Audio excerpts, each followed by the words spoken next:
Hey guys, this is Wicked Stoner 29 here. I have a deck profile for you guys today. Let me just twist this around. Hey, how you doing?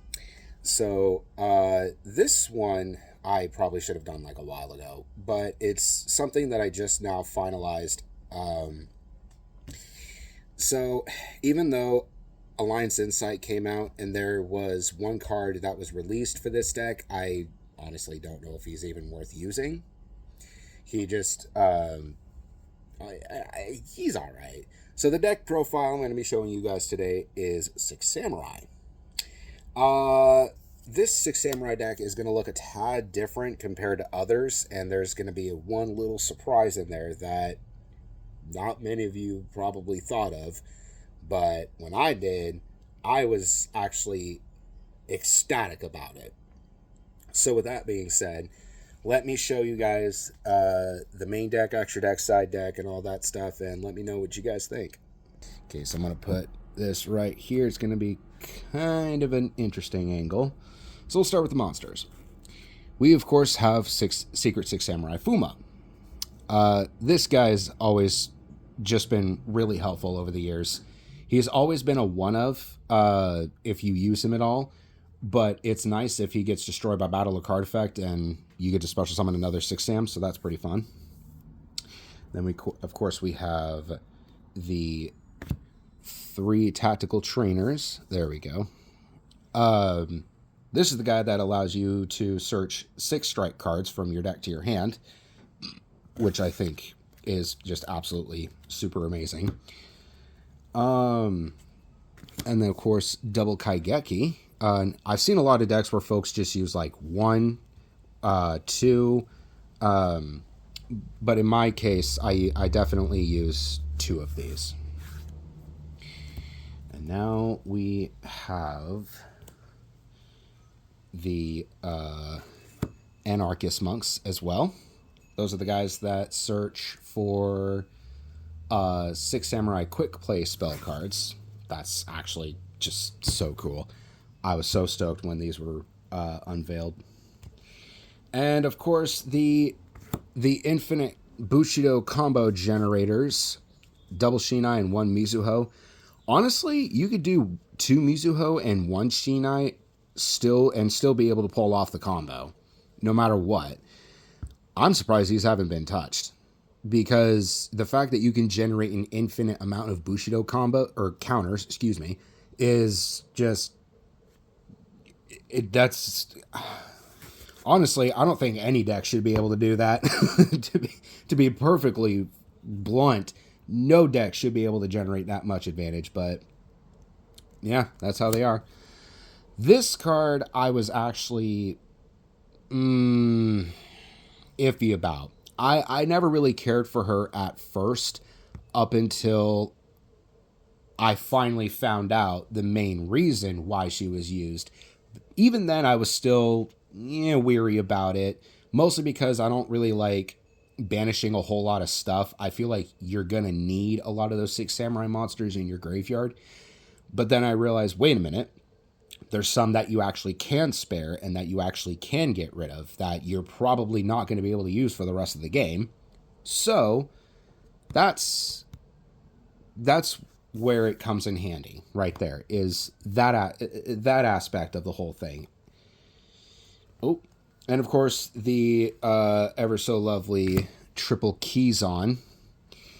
I am actually also surprised that this card never got put on the list years ago, because you can just special summon him for free. Granted, you need another 6 Samurai monster other than him, but still. Yeah, probably Keyzon won't ever get hit. I'll be damned if he does. Double Kizaru. I've honestly been kind of fluctuating between 1 and 2 just to see how everything plays out. And those seem to be the numbers. 1, 2 seems to be the magic number for this deck, I guess. 1 I can honestly do without 1 copy and just put something else in from the side deck into this, I should say. But yeah, there's that. the Grandmaster, the always one of now, one of the OGs. And this one I'm main decking, Great Shogun Shien. I know there's a lot of spells and traps out there that folks try to like utilize and activate during your turn. So this is basically where he comes in and says, oh, now you can only activate just the one infinite permanence, or Dominus Purge, or Impulse. That's it for the turn. And same thing applies to like on your opponent's turn. They can only choose one spell and trap. Unless they have like Forbidden Droplet or Dark Ruler No More, then that doesn't even matter. But that's if they have that in their hand. If they do. All right. And now the limited. Now on to the spells. Going to the limiteds. Called by the Grave. I super disagree with only having one Called by and cross out Designator. I think what they should have done was put this at 2 and just leave cross out at 1. That way we technically have quote unquote 3 of these. That would have been a lot more fair, I personally believe. Gateway of the Six. We all know what that does. Harpy. Oh, actually, I'm going to go to this real quick. So I think, I don't care what anyone says, I think this card needs to go to 2. Now, crazy talk, I know. Folks are going to be like, whoa, hold on there. Slow your roll, dude. No, I get it. I totally do. But here's the thing. Once you get rid of Gateway, that's it. Six Samurai cannot efficiently and correctly perform their combos without this card. And that's kind of one of the major flaws of the deck. Is it's come to the point where they basically, or it's during the time before Rage of the Abyss, or excuse me, was that the set? Rage of the Abyss? One, yeah, I believe that's the set that came out last year. So before the new Six Samurai support came out, we had Battle Shogun. That's the one that was able to search this. Okay, cool. But here's the thing. Again, if any time your opponent goes, I'm going to pop a spell and trap and this is going to go. Now what? Oh, yeah, that's right. You can't get it back, because that's another thing that I wanted to point out. Really quick. For whatever reason, Konami has not printed any sort of cards that allow you to get Gateway back. It's almost as if they just refuse to do it. I don't get it. Like, do they just want Six Samurai to still kind of sort of be around, but not actually be as competitive? Like, what's the deal? Either make something to bring Gateway back or get Gateway back to you, or just put it at 2.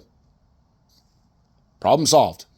Because, yeah, one copy is gone, and then your opponent has to get another copy. But that's the thing, though, is there's so many cards out there that revolve around destroying, shuffling, returning, or banishing spell and traps.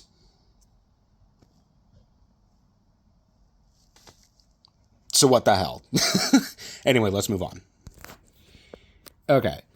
And then, of course, we have Harpy's Feather Duster. I've been hearing some rumors going around that this is going to be kind of sort of going to 2.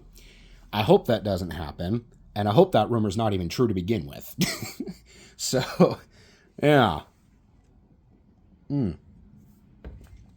Okay. And then Rhoda. Every warrior deck needs it. This version of Rhoda is from Gold Series. GLD1, the very first Gold Series. Shout out to all the folks who were around during this time for the first Gold Series. That was a good that was a good time. All right, and last but certainly not least, we have 3 traps wherever I may have put them. Uh-oh.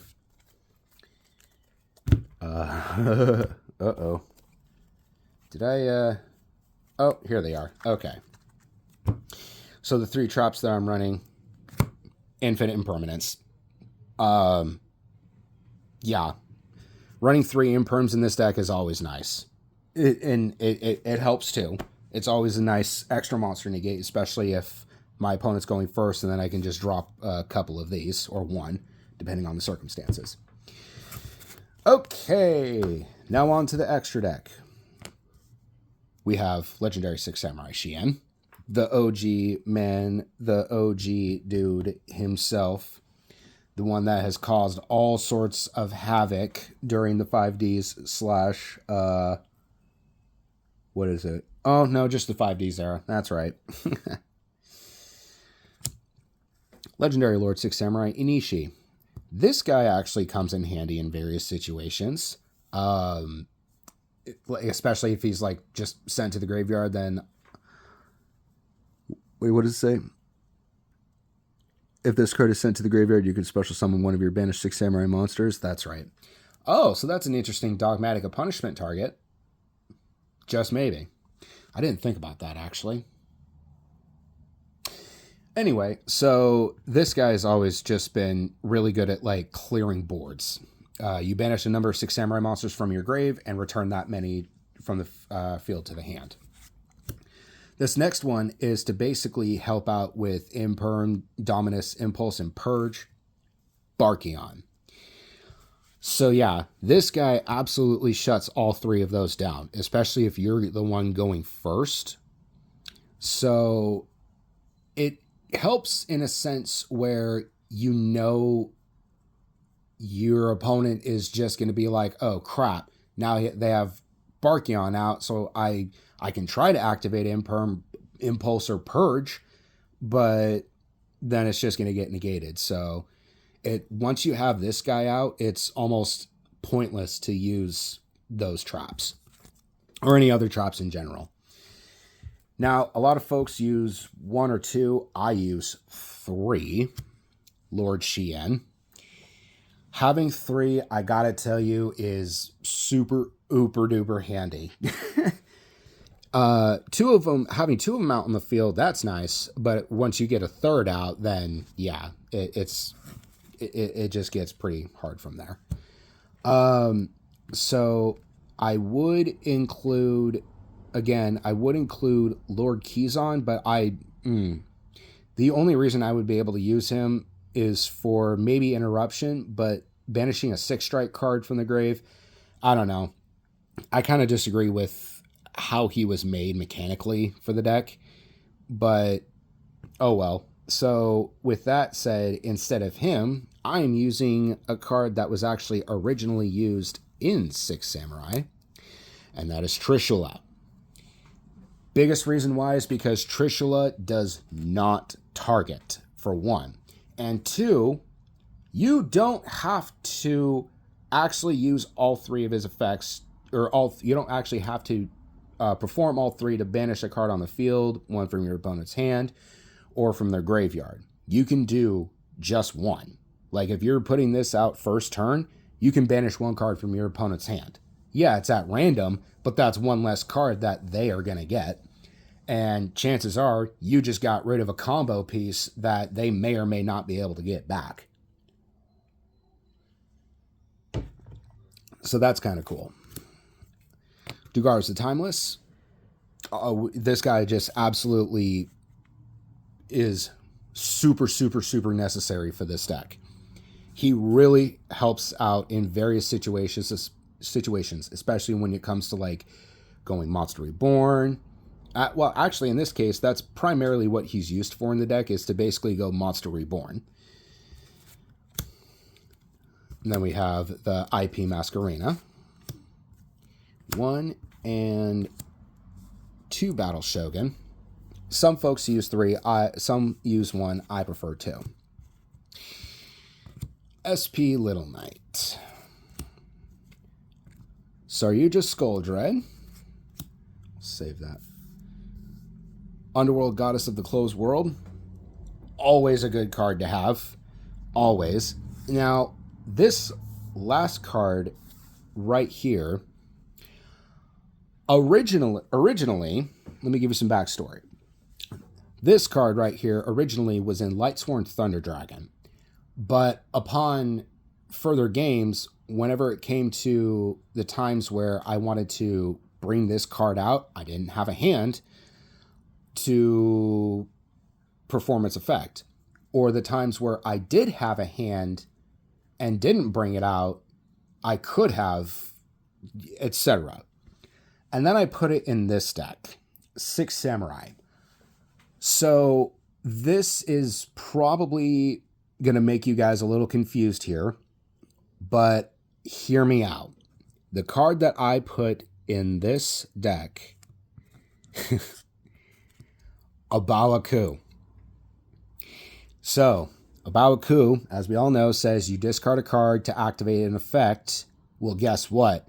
In Six Samurai, since you have that infinite Bushido counter combo going on, you're always going to have a hand.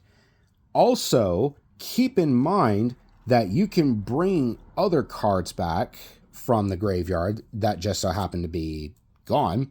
You can bring Underworld Goddess. You can get SP Little Knight. You can get IP Masquerena. Cool, yeah. Oh, and guess who else you can get? Lord Shien. He's a dark. And if you really, really wanted to, you can even go for this guy. He's a light. So, wait, who else? Oh, yeah. Anarchist Monk being a dark. So the fact that you can bring all of those back, that you can just reborn all of those monsters back, that actually, in various situations, believe it or not, is this is actually a combo enabler for Six Samurai. I'm telling you guys right now, this card works really, really super well for this deck. Like I said, you're always going to have a hand for discard fodder. So no matter what, every turn, you are going to be disrupting your opponent's plays for this in this deck. No matter what. Assuming you have Gateway around. Yes, I understand that. But yeah, this card here is pretty nifty, I gotta say. She's just been such an all-star for this deck, I gotta tell you. And once I take her to a tournament, oh goodness. I've done some practice games with a friend of mine, and he thinks this deck is absolute bullshit. All right, now for the side deck. 3 Ash. Yeah, that's in the side deck. I technically could put it in the main deck, but that would make it 45. And right now it's at 42. So if I want to make it 45, I could just add those in and we'll be fine from right there. Double Artifact Lancia. The reason why I have 2 of those is because I'm also running 2 Chaos Hunter. So basically it's like having 4 of these. Like it's in this situation, it's almost like having either 4 Lancias or 4 Chaos Hunter. Kind of. So yeah, this Chaos Hunter just says, oh, you can't banish cards, period. Your opponent can't banish cards, period, ever. While Lancia says neither player can banish cards. So that's fine. These 4 are specifically for, Malice. Cross out Designator at 1. Oh, I'm still a tad miffed about that. I know I'm not the only one. I know, but at the same time, I know folks were probably relieved. Okay, fine. I still think that Call by the Grave should have just gone to 2. That would have evened out everything. I personally believe. Double Forbidden Droplet. I don't know if I should run a 3rd. Probably not. Mostly, actually most of the Six Samurai decks I've encountered usually only use 2 of these.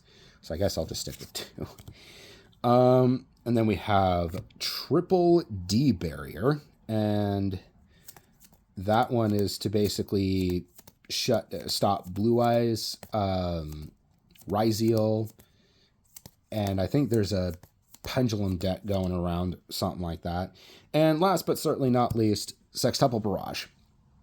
This card, I think it's rarity should be upgraded a tad to super, considering the fact that you can actually play this card for free.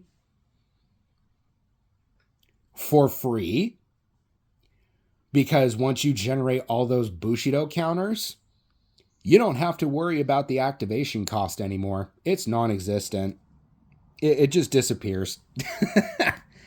And yeah, it's not very hard to get 18 Bushido counters on your side of the field. Not very hard at all. Well, folks, Street Fighter. I hope you guys enjoyed this video. Let me know what y'all think. And yeah. Have a great day, guys.